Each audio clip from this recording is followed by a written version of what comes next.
This is about the text keynote speech as at the inaugural Tea Party convention.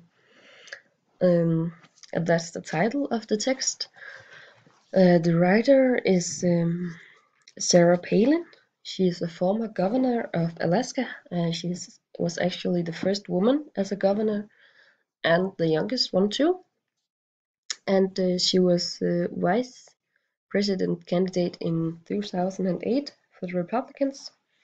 The text was published in the year 2010. A short summary of the text is it's a speech of Sarah Palin. It's a speech to the Tea Party movement, and she's talking about this God-given right of freedom and her visions for the future. And she is thanking people for being involved and fighting this fight for their rights.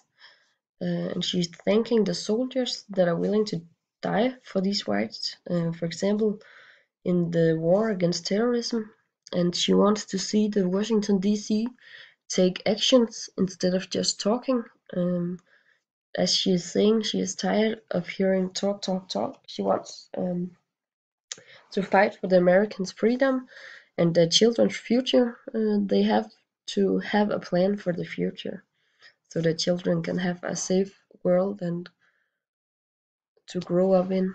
And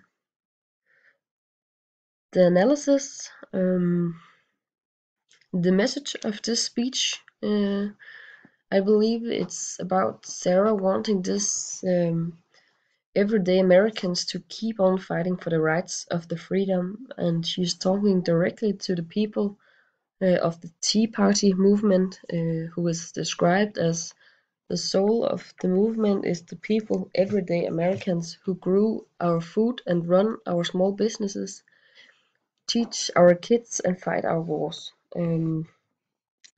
She's talking about the war against terrorism, and she is thanking the soldiers who are offering their lives for this war against terrorism, that they are willing to take this risk that they can die in this war.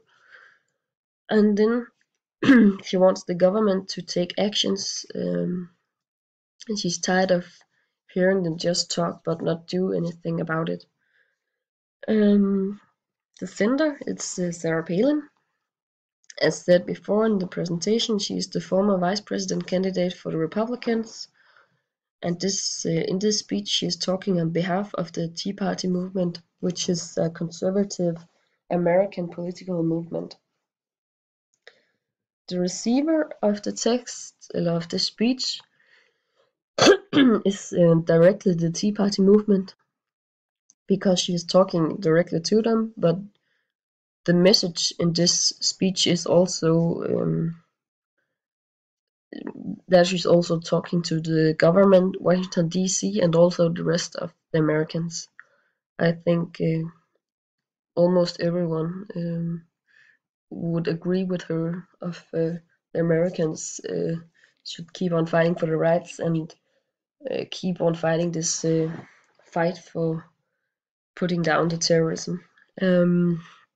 So she wants to spread the word of the Tea Party movement and their political opinion and wishes for the future America.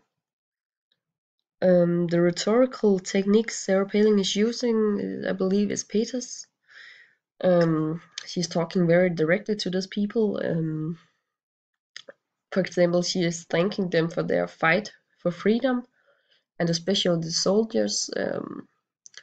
That's always a thing that's it's touching to people, because someone, maybe no one, who have been in a fight and lost their loved ones. And she's talking about this has to be a safe world for people's kids to grow up in, and she's talking about this terrorism, which is almost been like an everyday thing for people. It's a thing that's touching a lot, affecting a lot of people, and many have a lot of feelings involved in this. So she's really talking to the feeling of people, and she's also talking about Yes, this terror which have affected a lot of people all over the world. Um, Also, people who haven't been in contact with the terrorism, but they have read about it and can uh, they feel with these people who have lost the loved ones in the terror, and it's just such horrible things. So everyone can relate to it, and everyone has feelings in it.